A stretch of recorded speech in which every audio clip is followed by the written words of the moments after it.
Well, good night, gentlemen.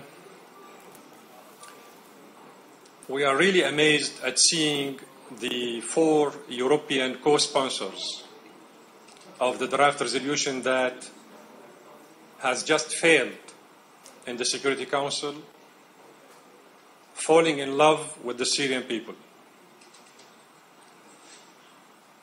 and their suffering. While we all know that among these 4 European co-sponsors, France occupied us for 25 years, colonized us, and tried its best to divide Syria into 5 confessional republics.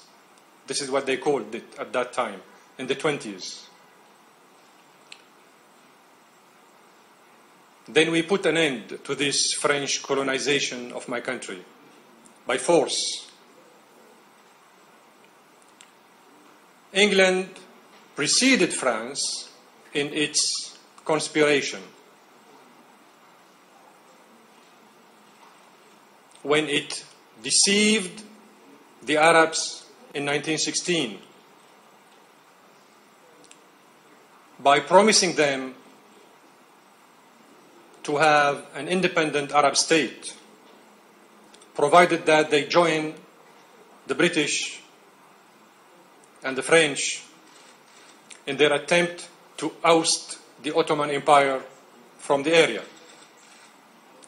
They were big liars, as we all know, because at the same time, Sykes-Picot concluded their secret accords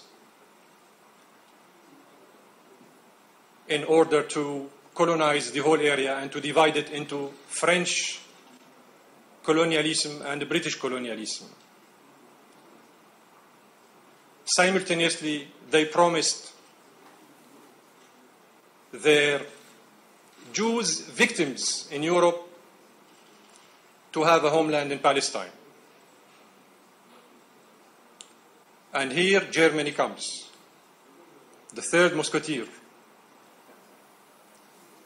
Germany, who persecuted the Jews in Europe, is now trying to show itself as an honest broker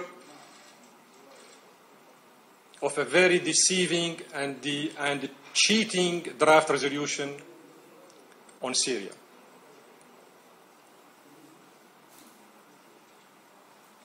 Gentlemen,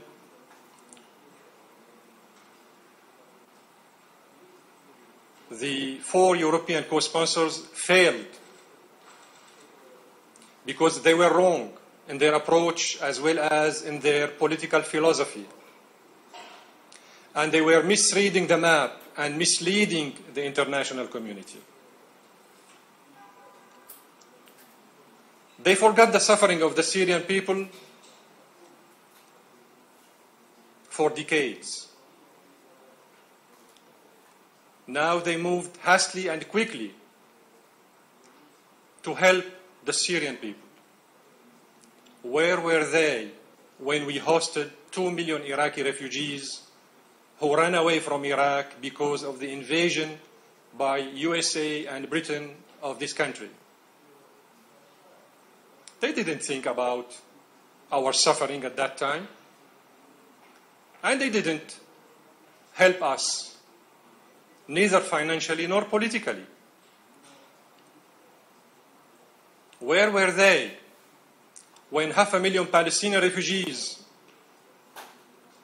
were expulsed by the Israelis from Palestine in 1948 and then in 1967?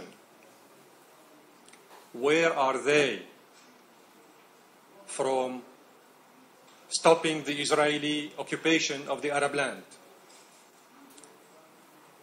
And why they oppose the Palestinian request to have full membership in the United Nations?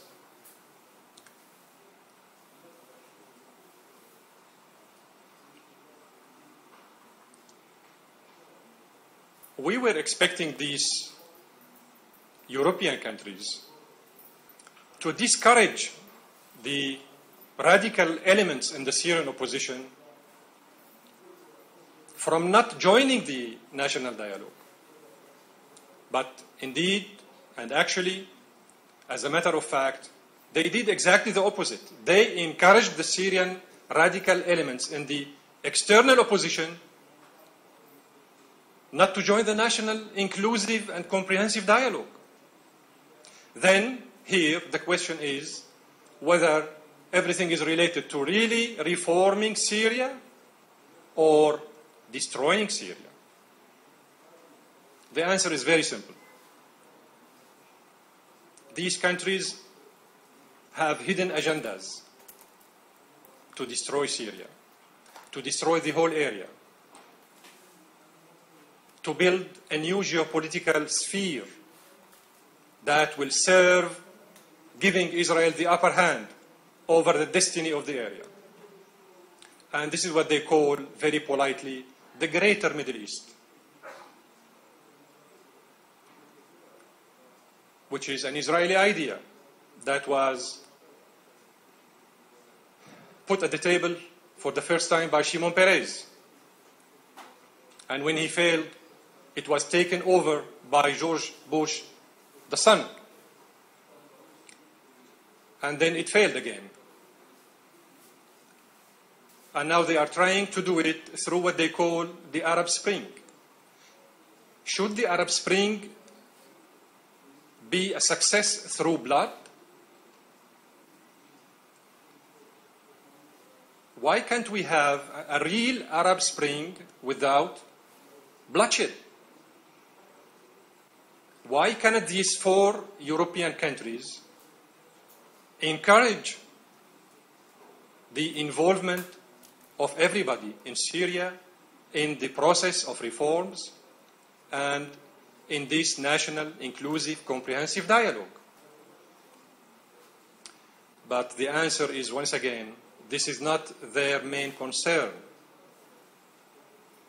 Their main concern is to weaken Syria and to get rid of its political independence as well as its stability. Any question?